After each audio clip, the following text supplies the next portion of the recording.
to the beat, aren't you, Carly? I was, actually. You are not going to want to put all of these eggs in one basket. Maybe you will. In today's Pen Pals, we're hoping to help make your Easter a little more colorful with Easter Jell-O jigglers, or at least Stephanie is going to try. Are we going to nail it or fail it? How good are you feeling about this one, Stephanie? Well, we'll find out. Now, I was thinking, okay, Easter's coming up. This would be a fun project to do for Easter, kind of going beyond the usual dyeing of the Easter eggs. So, as I was doing this, there was quite a few steps to it, so I thought this would be a Cooking with Carly nightmare. Oh, okay. All right. I'm out then. I'm out. It starts, her thing is 10 ingredients or less. This starts with 6 boxes of Jell-O. Well, at least it's one ingredient, though. It's just the more boxes. So between that and the oil and the eggs... Are these edible, by the way, or just for looks? They are actually... I'm not going to say I tried it, but I kind of did. But they're really good. And You're still alive. I am. I made it. I'm not usually a fan of Jell-O either, but with this creation here, you actually add some whipped cream to it, which I've never done before, but it is so good. Okay, all right. So, first things first. Yeah, let's talk about what can we look at what they're supposed to be, what the goal is? Yeah, here's what the goal is. I need direction. Let's take a look at this.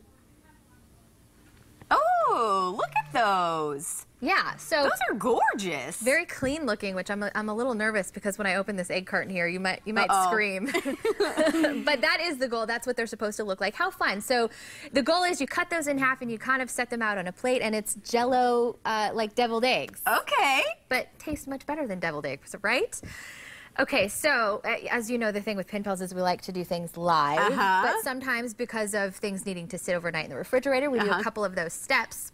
So you have 2 choices. You can either get the plastic Easter eggs, or they sell these molds that you can buy online, which I wasn't going to do that. So you just go to Publix, get your Easter eggs, but they've got holes on the end of them. Here's one right here. So you do need one with the holes. Well, or no, so you have to tape the hole on one end, and then you need a hole on the other end because you're going to inject the Jell-O into it, but the hole is not quite big enough, so you've got to take something like a knife. Sounds like surgery. I don't know, Steph. So you've got to make the holes in the egg a little bit better, but here's where I really struggled is that these are so flimsy. We had a little bit of trouble keeping them together. Okay. So I don't know if we can get a tight shot of this, but... Uh-oh. What are we going to... This is fun. This is like when you go to the grocery store and you open and you don't know what's going to be in there. So here's what it started to turn into. This is where I was very discouraged in this Jell-O jiggler project. Stephanie. Here. So oh my goodness.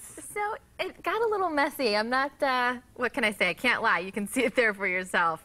It's not really the cleanest project I'm impressed, here. though, because you continued to go on, even though this was the start of it. Through and through. I was going to see this come out to a Pen Pals win. So he suggests, once you get all of this refrigerated in your Jell-O, so I'll back up a little bit. So you've got your Jell-O, you're going to take water, you're going to add the Jell-O with the water, you're going to mix things up. I already did all of those steps, obviously. With your measuring cups. I'll have a full list if you do want to attempt this at home, exactly what you need to be going through. And then you basically repeat the steps. So you get the Jell-O mixed, you use some gelatin, some whipped cream, get yourself some hot boiling water. And if you don't want to use Cool Whip, you can use maybe Greek yogurt if you want to use that instead. Some other ones use sour cream.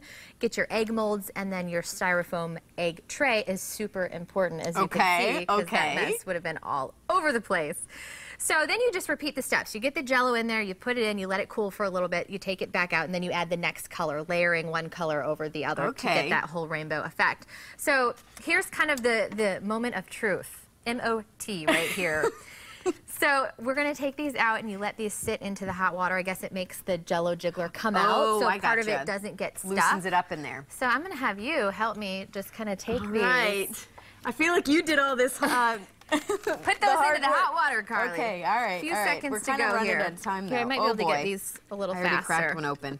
So, see, this one looks much better. I want a few of these, just in case. Okay. I wish to see how different they look. I had to kind of clean this one up. Okay, so I know we're limited on time here. Well, what's your take-home, Steph? What do you think the easiest, what's to remember during this? Plan it out. Maybe grab an apron. Maybe apron up. But I think it's a really fun project to do with the kids. Like I said, go beyond the Easter eggs. I'll try to... Okay, one I think already broke. Let's see. That actually looks pretty good, Steph. Yeah, not bad. Hey, I'm pretty surprised. Wow. At myself. Let's lay these out. And so you can see at the bottom of this one, the color almost looks like it ran together just a little bit. But what do you guys think? Did we nail it? This is impressive, Or Stephanie. Did we? Are you impressed? I am. So I mean, fun. Not necessarily I'm going to try it out myself. I'm just going to enjoy these and say we did it. That looks like a lot of work. So then at the end here, Well, if you look how maybe pretty, have though. a little dollop of whipped cream, you can add on the top. So they are edible. You didn't put anything in here. No, I mean, and okay. they're so good. So you can slice these across the top. My kids would love these. I think this is a win.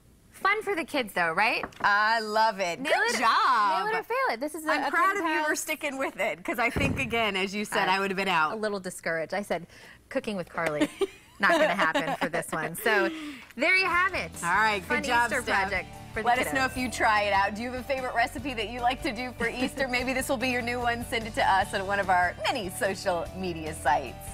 All right, up next, with spring almost here, El Dorado Furniture is back to tell us about the latest outdoor trends and how you can get them at unbelievable prices. And still to come, America's favorite royal sisters are coming to town. Later in the show, your chance to win tickets to see Disney on Ice presents Frozen.